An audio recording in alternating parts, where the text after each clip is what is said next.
Welcome, everybody, and thank you so much for joining us today to discuss one of the most pressing development challenges of our day.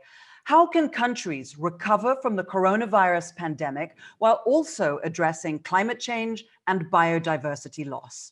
We're going to be exploring what a sustainable recovery from the pandemic could look like for both people and planet. We're going to hear from a range of speakers, from ministers and CEOs to young voices and civil society. They're going to share their thoughts on what a sustainable future could look like and how we can get from here to there.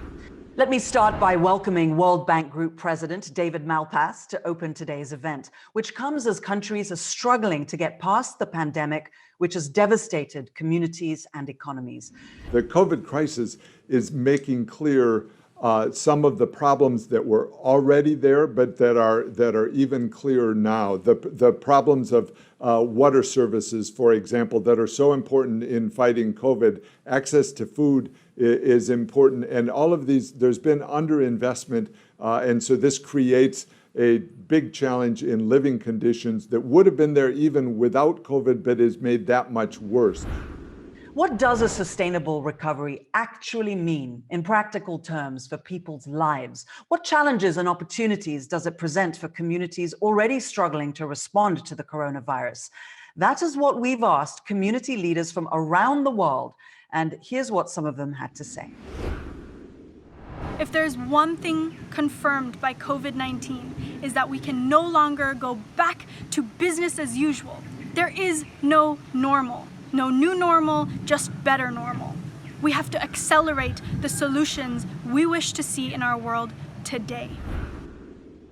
I'd like to ask both of you about balancing multiple priorities to make the recovery sustainable, resilient, and inclusive. Tragedy essentially has taught countries like us that, in particular those countries on the front lines of climate change, that building back better is a question of life or death. Because if you don't do so, you have this continuous cycle of rebuilding each time after new climate exacerbated or induced events. In 2016, we had the Cyclone Winston. It wiped off 1/3 of the value of our GDP within 36 hours. And since then, of course, actually what happened, when that happened, we realized we had to build back better. And in fact, it paid off because we've had 7 cyclones since then. But those structures we build back better, in fact, have not been damaged in those 7 cyclones. The climate and biodiversity crisis did not go into quarantine with COVID-19. They're continuing to hit communities and people around the world, from tropical storms to raging wildfires to life-threatening floods. So climate action and ecosystem protection really are essentially what we think of as an insurance policy to reduce the risks of future pandemics and other catastrophes. And they pay off. The Global Commission on Adaptation found that investments in climate adaptation can deliver between 2 to 10 times the returns for each dollar spent. So great to have you here today. Tanya, how do you see your company's role in supporting the country's energy transition toward a more sustainable mix? I'm very proud to say that we partnered with IFC, and we were the first Mexican company to obtain a green loan by the IFC. So today, my company represents roughly 10% of the market share. And in addition, we've also made very important progress in developing natural gas infrastructure for Mexico to allow it to switch from heavier fuels to cleaner natural gas. So we're certainly a part of the energy transition in Mexico. Maria del Pilar Garrido Gonzalo is the Minister of National Planning and Economic Policy, and she shared her country's vision with us via a video message. We understand that decarbonization and resilience is not a burden to the development, but it is a new opportunity to give it a new sense of direction. Countries can design the recovery phase taking into account other strategies, such as the following: intensifying the use of renewable energy and energy efficiency at a competitive cost, leveraging the dynamism of public investment in order to build climate resilient works, promoting the new productive activities of green growth that enable the rapid post-COVID recovery for its high added value. Welcome to Minister Celso Correa, Minister of Agriculture and Rural Development of Mozambique, and Diane Holdorf, MD at the World Business Council for Sustainable Development.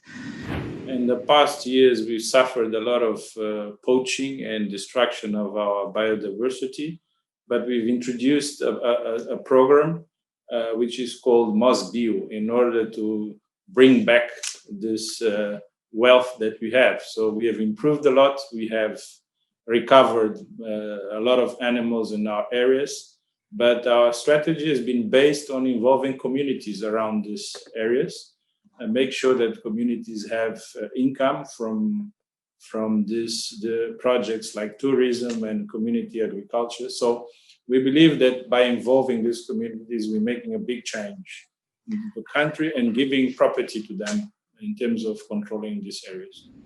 So when we think about resilience of the food system, we have to think about the stages of the chain from production to storage, especially like cold chain storage and building capacity for these types of logistics capabilities at every stage. And then also thinking about those regions, as the minister was just speaking to, like Mozambique, that are particularly at risk as we look at climate change and nature loss, and focusing resilience and nature positive, carbon positive solutions into those regions that have the biggest risks and the biggest, therefore, gains to come. And let me turn for the final time to our community champions and leaders to hear what inspires them to push for a sustainable recovery. The sustainable future is the future where peoples can live in harmony with the nature.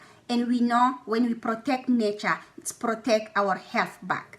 The future where Indigenous people rights are recognized and respected because we are driving the traditional knowledge that help us to protect our nature.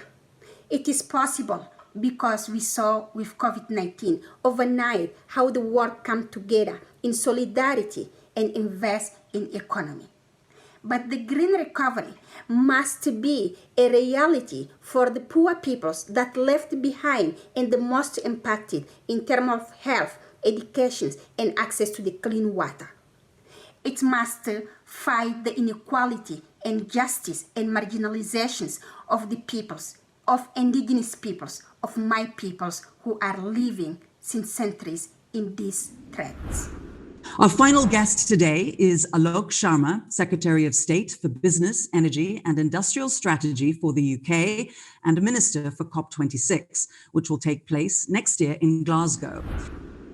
By investing now to reduce emissions, build resilience and adapt to climate change, we can create jobs and generate growth.